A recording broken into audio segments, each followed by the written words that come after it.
शाह वली उल्लाह जैसा आदमी जिसकी मजार आज दिल्ली में है और हर आदमी माथा टेकने जा रहा है। यानी हम दुनिया की वो एक ऐसी कौम है, अपने दुश्मन और हमें अपने शत्रु का ज्ञान ही नहीं है, बोध ही नहीं है। ना आज था, ना पहले था, और आज भी हम कुछ चमत्कार के चक्कर में शाह वली उल्लाह की मजार पे जाते हैं कि जब तक इस देश में सनातनी अपने सरोकारों से, अपनी आस्था से, अपनी संस्कृति से, अपने संस्कारों से नहीं जुड़ेगा, तब तक उसको दुनिया मूर्ख बनाती रहेगी और वो मूर्ख बनता रहेगा। अगर इस देश को बचाना है, इस देश की संस्कृति को बचाना है, तो मैं खुल के कहता हूं कि किसी को हथियार उठाने की जरूरत नहीं है। अपने पुरुषार्थ को जगाओ, अपने इतिहास को जानो, अपने माजी को जानो, अपने सरोकारों को जानो, अपनी आस्थाओं को जानो। उनके प्रति आपका कमिटमेंट जिस दिन मजबूत हो जाएगा, गली गली, मोहल्ले मोहल्ले, सड़कों सड़कों शाहीन बाग बनने लगे। ये उस जमाने की बात बता रहा हूं कि आप 1577 का दौर समझिए। आप उस वक्त सोचिए कि जब हम सोने की चिड़िया भारत को कहते थे, तो मैं खासतौर से अवध प्रांत के इलाके के जो भी नवाब रहे हैं उनकी कारकर्दगी बता रहा हूं। और ये बाबर नामा से, और खासतौर से आप एक और किताब है जहांगीर की, तारीख सलीम शाही, उन किताबों को कोट करते हुए मैं बता रहा हूं। तो आज की जनरेशन ये समझे कि आखिर ये मसला क्या था कि भाई 1577 के अंदर हज का जो पहला कारवां गया, उस वक्त जो राजा था उसने 1.5 लाख रुपया मक्का शरीफ को भेजा। अवध का जो पूरा इलाका है, जिसे आप गंगा जमुना तहजीब कहते हैं, उसी इलाके में अवध के नवाब ने करबला के लिए बहुत पैसा भेजा। वहां बहुत बुरी हालत थी, वहां बहुत गरीबी थी। और आप सोचिए कि 1780 में नवाब हसन रजा खान, जो इसी इलाके के हुए, उन्होंने इराक में कैनाल बनवाने के लिए 5 लाख रुपया भेजा। और वो कैनाल आज भी है, और उस कैनाल का नाम है हिंदिया कैनाल। तो ऐसा नहीं था। हम जिस इस्लामिक बर्बरता की बात कर रहे हैं, लूट की बात कर रहे हैं, ये लूट के अपने घर ही नहीं ले गए। इन्होंने उस दौर में भी मक्का को, करबला को, यहां से बहुत पैसा भेजा।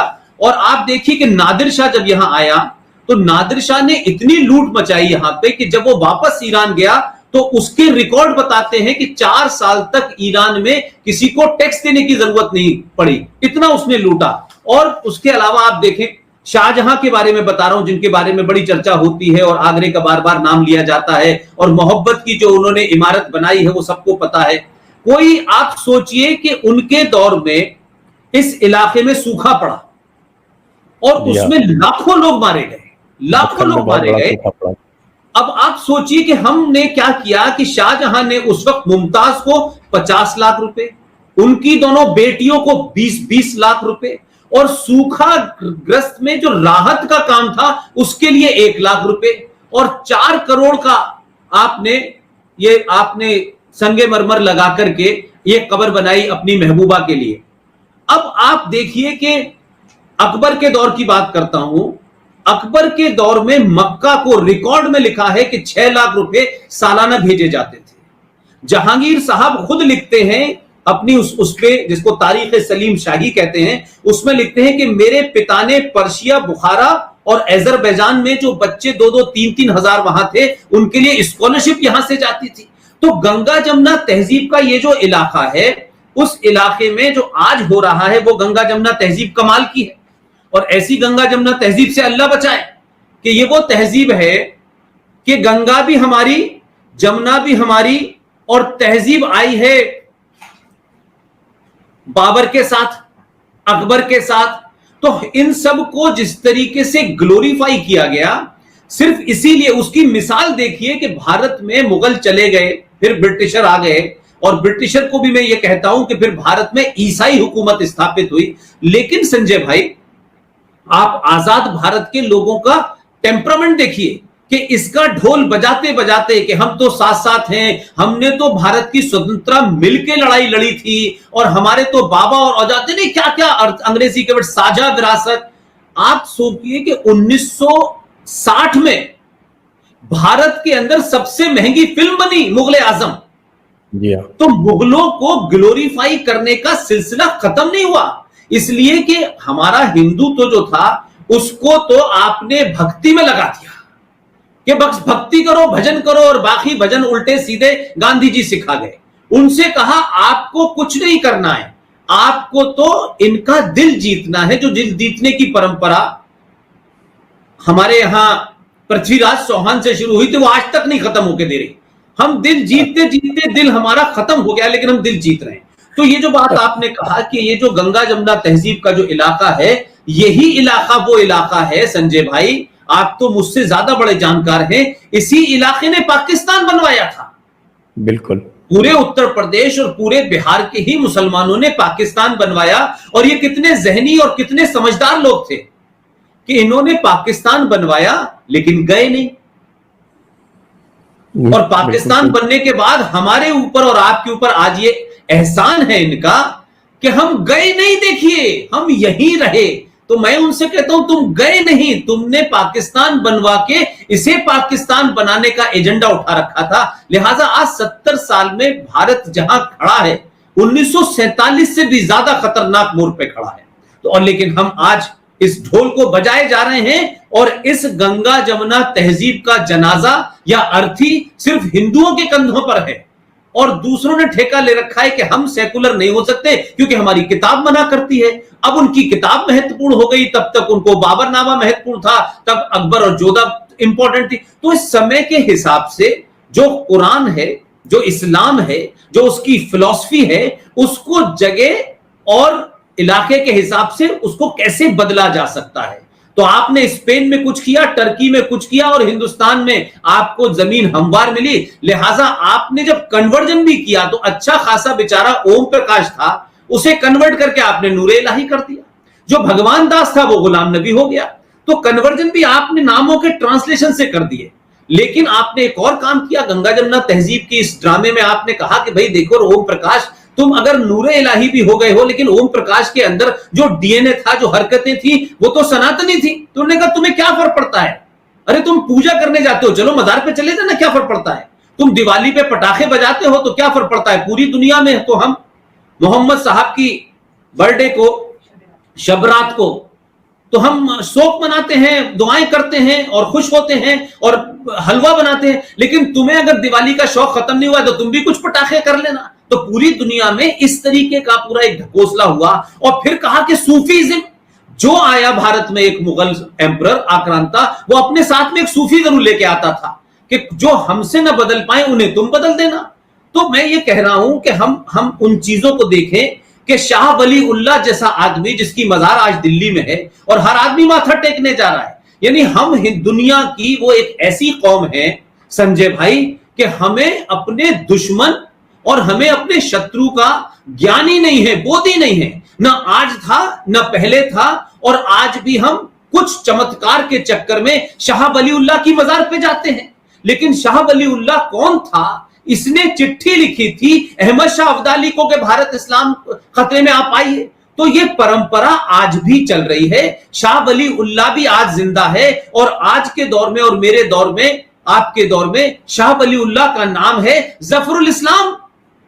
वो भी इस्लामिक देशों को। तो मेरा कहने का सेंस ये कि कुछ बदला नहीं है, कपड़े बदले हैं और कुछ थोड़ा ढंग बदल गया है। लेकिन मैं फिर एक बात कहता हूं संजय भाई कि जब तक इस देश में सनातनी अपने सरोकारों से, अपनी आस्था से, अपनी संस्कृति से, अपने संस्कारों से नहीं जुड़ेगा, तब तक उसको दुनिया मूर्ख बनाती रहेगी और वो मूर्ख बनता रहेगा। अगर इस देश को बचाना है, इस देश की संस्कृति को बचाना है, तो मैं खुल के कहता हूं कि किसी को हथियार उठाने की जरूरत नहीं है। अपने पुरुषार्थ को जगाओ, अपने इतिहास को जानो, अपने माजी को जानो, अपने सरोकारों को जानो, अपनी आस्थाओं को जानो। उनके प्रति आपका कमिटमेंट जिस दिन मजबूत हो जाएगा, गली गली, मोहल्ले मोहल्ले, सड़कों सड़कों शाहीन बाग बनने लगेंगे। ये शाहीन बाग जो बन रहे हैं, ये इसलिए नहीं बन रहे कि कोई एक राजा आ गया है और उस राजा की पॉलिसी से किसी को विरोध है। उनका डर है कि जो समाज को हमने घुट्टी पिलाई थी, जो चिलम पिलाई थी हमने इन्हें गंगा जमुना तहजीब की, वो अब धीरे धीरे इनके ऊपर से हटने लगी है। हमने सेकुलरिज्म का बुखार जो 1976 में इंदिरा गांधी ने दिया था, वो अब हटने लगा है। लिहाजा अब लोग सवाल पूछ रहे हैं कि 1976 में भारत अगर आजाद हो भी गया था और आजाद होने के बाद आपने 1976 में आपने उसमें सेकुलरिज्म को डाल भी दिया था, तो फिर ये कैसा सेकुलरिज्म था कि आपने इसी आजाद भारत के अंदर सेकुलरिज्म का नाम माइनॉरिटी कमीशन ऑफ इंडिया बना दिया, जो सबसे बड़ा झूठ है। हज कमेटी ऑफ इंडिया बना दिया, जो संवैधानिक संस्था है। आपने मुस्लिम एजुकेशन बोर्ड बना दिया, जिसे संविधान का दर्जा प्राप्त। एक गधे और एक घोड़े की तुलना करके कहते हैं कि सारे धर्म बराबर हैं और धर्म को मजहब का अल्टरनेट क्रिएट कर दिया। तो आज भी चैलेंज बदले नहीं है, इसलिए शायद आपको आरएसएन सिंह को, जीडी बख्शी को और देश भर में जितने लोग भी इन मुद्दों को उठा रहे हैं और आज का समाज सुनना चाहता है, क्योंकि आज से पहले आपके और मेरे हाथ में संचार क्रांति का कोई भी हथियार हमारे हाथ में नहीं था। अखबार आपके हाथ में नहीं था, टेलीविजन आपके हाथ में नहीं था, रेडियो आपके हाथ में नहीं था, और आप अपनी बात कहने के लिए आपको स्पेस ही नहीं मिलती थी। आप तो लेटर टू एडिटर तक में नहीं छपते थे। लेकिन आज इस संचार क्रांति ने तथ्यों के साथ, रेफरेंस के साथ लोगों को उस फ्रॉड और उस जो एक बहुत बड़ा षड्यंत्र था उसको बाहर लाने में मदद की है। इसलिए मैं मानता हूं कि गंगा जमुना तहजीब को जितनी जल्दी इस अर्थी को इसको जला करके, इसे दफना करके इसका 40वां कर दिया जाए वो ज्यादा अच्छा है।